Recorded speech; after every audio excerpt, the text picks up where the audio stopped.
day, everyone. We will be reporting about the different uses of social media, and along we will be having different kinds of examples, and also how we will be promoting and how are we going to be aware about using social media in a way that hindi tayo magkakaroon ng problem about it kasi alam naman natin na merong mga bagay na hindi natin sure na mapagkakatiwala ng social media dahil nga sa mga tao na hindi naman nagbibigay ng tamang information at nagkakaroon na rin ng mga AI and different types na nagbibigay ng mga unreliable na information.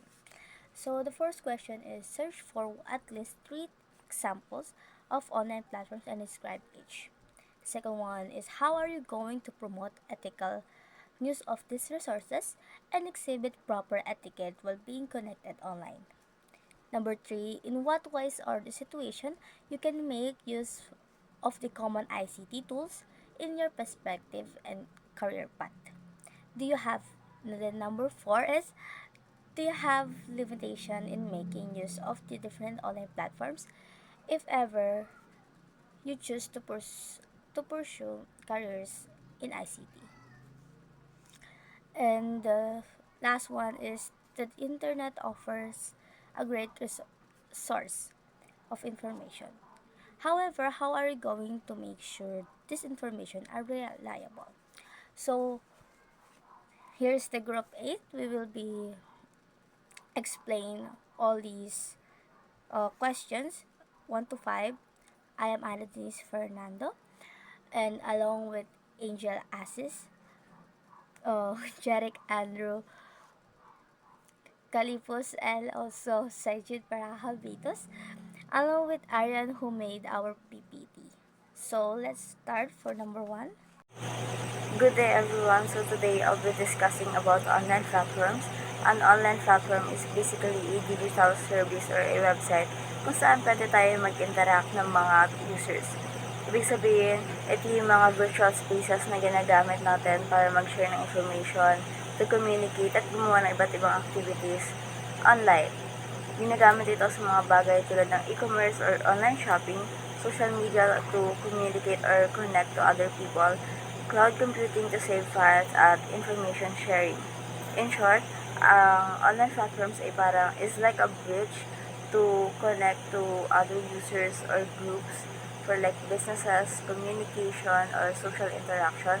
Examples ay social networking sites, online marketplaces, app stores, or like search engines. I'm going to present the social media etiquette. So, ang social media etiquette ay ang mga gabay o dapat sundin ng mga tao o kumpanya na gumagamit ng mga online platform para mapanatili ang kagandahan o magandang reputasyon through online. So, ang mga halimbawa ng social media etiquette ay ang don't overly promotional. So, dapat hindi sobrang pagpo-promote sa isang online platform kung ano lang ang kung ano lang ang kaya at akma sa platform na yun, yun lang yun, huwag nang dadagdagan o sasobrahan. Pangalawa, use hashtag wisely. So, kapag gumamit ang hashtag, dapat may kaugnayan ito sa pinost mo. Pangatlo, give credit. Kilalanin ang original na gumawa ng post o content upang ay bilang magbigay respeto sa kanilang gawa. So, pang-apat is respect and privacy. So, igalang ang privacy ng iba. Wag mag-share post, pics, or info agad nang walang permission nila. So, number 5 is be authentic. Maging totoo sa mga pino-post o sinishare. Alamin muna ang buong detalye bago ito ibahagi sa online platforms. Online platforms offer many advantages such as global accessibility and convenience. They allow us to access information instantly, communicate remotely, and do transactions anytime and anywhere. These platforms make our lives easier, faster, and more connected. So, we already have a different kind of platforms. So, 'di ba meron tayo mga platforms before na hindi masyado accessible kasi hindi pa siya nag-upgrade. So, ngayon meron na tayong iba't ibang platforms na mas nagiging napapadali yung buhay natin sa paggamit nito. Or question number 3. In what ways or situation you can make use of the common ICT tools in your perspective career path? So, as a student, nagkakaroon po tayo ng online or meron po kasing ibang school na nagkakaroon ng online class and possible rin po yun sa iba na if ever po nagkakaroon ng urgent outside na hindi po pwedeng pumunta ng class or ng school. So, halimbawa na po rito is yung Google Meet. Ginagamit natin siya madalas sa pag-meeting ng halimbawa sa mga groupings, sa mga meeting sa section natin or yun na, sa pag-discuss ng mga lessons, pwede siya maging class actually. And meron pang iba na pwede natin gamitin which is yung Google Classroom.